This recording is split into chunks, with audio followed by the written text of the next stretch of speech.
Hepinize merhaba arkadaşlar. Bugün dün yaptığımız slime'la oynayacağız. Ama ilk olarak kanalıma abone olmayı unutmayın. Evet, şimdi başlıyoruz. Bunu zıplayan jel şeyinden yaptım. Jelden yaptım. Yapımını dün yapmıştım, videoya da çektim. Lütfen ona da abone olmayı unutmayın. Yani bana. Çok güzel bir kıvamı var.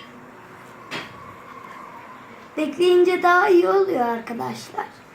Böyle istediğiniz zaman, istediğin her yerde, yani istediğiniz